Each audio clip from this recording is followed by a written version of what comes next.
I am Andrea Cooley, one of the owners of Des Moines Mom, and today I am talking with Janelle Ballhagen with Blank Children's Hospital. She is the coordinator of the Child Assault Prevention Program, and we're going to be talking about bullying today, which is such a timely topic as kids are heading back to school and could be encountering situations that involves bullying, and just we're going to talk about some tips for parents to have conversations, and if their child is experiencing bullying, just share resources for parents to help their kids out. So thank you, Janelle. I'd love to just hear about your work, and just kind of what types of bullying are common or should parents be aware of. Yeah, well, thank you so much for letting us come on. And especially, as you just mentioned, this time of year with children going back to school, it is such a great and natural time to, just have another conversation. My guess is a lot of families already incorporate discussion of maybe it doesn't seem like it's bullying conversation, but it is helping kids with friendships and just relationships with kids in their neighborhood and peers. And, the start of school is just a great time to be able to say, hey, what are your thoughts on school this year? Who are the kids you're going to be hanging out with? Are there students in your class that maybe some children have some difficulty getting along with? You can kind of start the year off getting a little bit of a sense for how your child is feeling. And if there are any names that come up, either as a good support for your child or as a name that comes up as someone that maybe your child has some hesitancy about being around. So Uh, then that just I think that's such a great, just a great starting place. And also the fact that just have conversations with your child. You don't have to, sit them down and say, okay, we're going to talk about bullying, but just to kind of make it a natural part of your conversation, just to check in and see, how are things going and how are your friends? Exactly. There's one little activity that we use with our child assault prevention program, and I'll share a little bit more about that program here in a minute.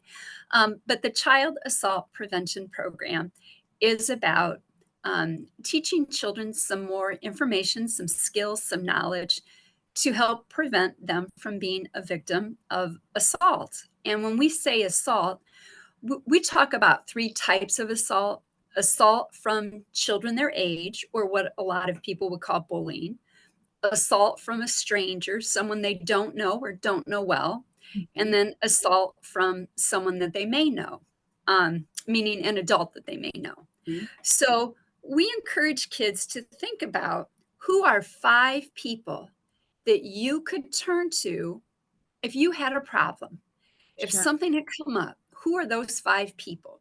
Mhm. Well, of course, we want children to be able to identify adults. And if they do a great job of identifying five adults on Yeah. this hand, then how this can connect with bullying is to talk with your child about, hey, this year at school, who are the five friends that are going to be like, of course, you probably wouldn't say support system to your child, but, who are the five friends that are going to be like your buds this year?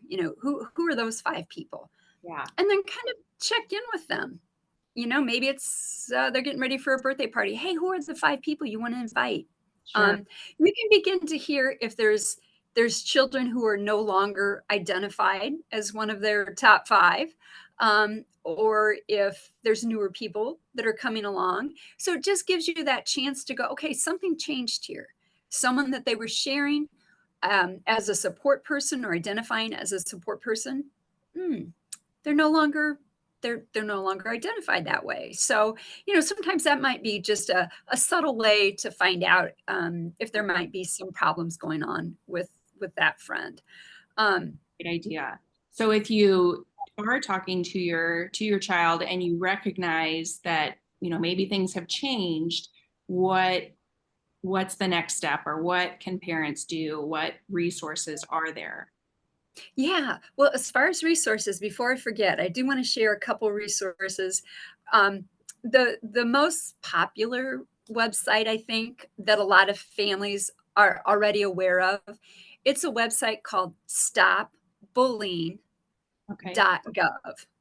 And Okay. they have lots of resources. And even for those moms and dads out there who may be educators as well, whether it's homeschooling or through the public schools, private schools, they've got some great resources for educators as well. But stopbullying.gov is a great resource with lots of tip sheets. Um, but the American Pediatric Association, they have a wonderful website, healthychildren.org. Okay. And you can then just type in bullying. And Mhm. I also want to make clear we really try to never call children bullies, but Yeah. rather focus on bullying behavior. Mhm. And I think it's also important for us to recognize as parents that, you know, our children likely have displayed bullying behaviors Sure. at some point, you Yes. know? Yes. Um, so we don't want our children to be in a situation where somebody's bullying them. We Mhm. also don't want them to be bullying another child. So it's really two things that we're working on there with children. Mhm. And healthychildren.org, they've got some great tip sheets for looking at both sides of the coins there. Yeah. So I want to make sure I talk about those two resources because they're excellent. But as far as what to do, how to bring this up with a child, if you are noticing that your child seems very withdrawn, they're Mhm. no longer engaging with their friends. They're coming home from their friends or they're coming home from school, and you can just tell that they're just feeling sad. Right. Um, it is important to have open-ended, gentle, but direct conversations. Mhm. Let your child know, hey, I'm noticing you just seem really bummed when you come home from school, and I worry about that. Tell me what's going on. Yeah. Um, and if they say, well, nothing, well, hey, tell me about what's going well then. Sure. If they can't identify either good or bad, or they, for whatever reason, feel they can't identify good or bad, or just don't want to with you, I think it's also important then at that time that we let our children know, hey, if there is something going on and you feel you can't talk to me, Mhm. I want you to know here's people I trust that I would want you to feel like you can talk to. I just want you to have some support, and I'm always here for you if you need something. That's And I think this kind of a conversation is maybe more along the lines for upper elementary, middle school age, high school age children. Um, Generally, younger children will be more likely to express, what's going on, which can be a good thing. It does become a little more challenging as children get older. Um, another strategy. That's maybe not the right word I want to use. Another technique, another way of helping your child to open up, if it seems like they're not opening up, Mhm. is instead of asking them about how things are going for them, Mhm. asking them, "Hey, how are things going for your friends at school? Have they been encountering any situations? Have there been any kids that you worry about that they're maybe kind of targeting other kids?" Yeah. So just asking it in kind of that roundabout way. Tell me about your friends. How are things going for them? What are their experiences? This can be a really good technique to use with cyberbullying. Sure. Um, it's That's a whole kids. topic of its own, right? Yes, it is. And, children sometimes are just very scared of parents, looking at their phones. Some of it has to do with they're becoming more autonomous. They're going through that next developmental stage of Mhm. being independent and wanting freedom. And it doesn't necessarily mean they have bad things on their phone, but maybe they're afraid to share about cyberbullying Mhm. because they don't want parents then to be like, "Well, let me see your phone." Sure. And then they're like, "Oh, I don't want to see my phone." So sometimes talking about cyberbullying in the sense of, "Hey, what's happening, with kids? Hey, I heard something on the news the other day, or if a news story comes up while you're in the car, just be like, "Hey, is that what about kids your age? What's Mhm. their thoughts on that?" So sometimes that can be a way to engage your child. Sure. Those are great tips just for starting conversations, for keeping an open line of communication with your kids. It's so important just as they start to get older. Can you tell us a little bit about the child assault prevention program and Sure. specific resources Yeah. here?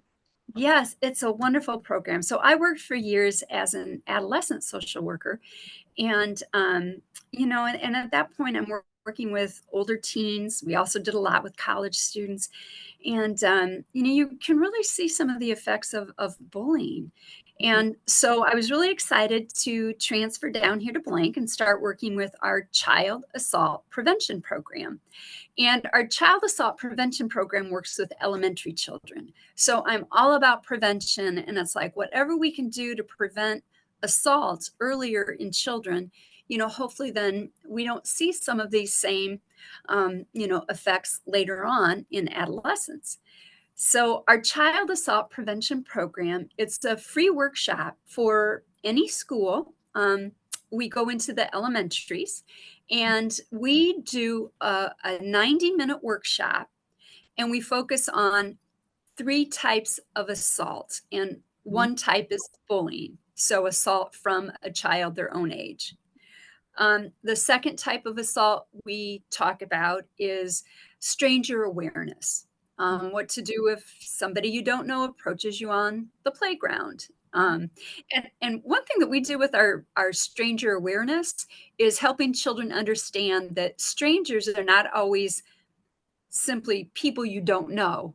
It Mhm. also includes people that maybe you don't know that well. Like that person who lives a couple houses down that I see walking their dog all the time. I see them, so they must not be a stranger. Well, they're still a stranger. Right. So, and then the third type of assault we talk about is what happens if somebody that they know, if an adult that they know, tries to hurt them. So, in all of these assaults, what we're wanting to do is have a child understand that assault is never their fault. Mhm. They need to tell and to keep telling until they have somebody that's there for them and listening to them. So there's a lot more things that we teach, but just in this little short time frame, I'll let you know that's what our child assault prevention program is about, and it's done very age appropriately and Mhm. positively. It's not done in a way that scares children. Right. Um, so yeah, Great. it's a great program. So. Great. Well, thank you so much, Janelle. We will have all of this information as well as links to some of the resources at DesMoinesMom.com. And so we just appreciate your taking the time to educate us on bullying and what, as parents, we can do to help prevent it. Wonderful. Well, thank you for letting me be on this program today. I really enjoyed it. Thank you.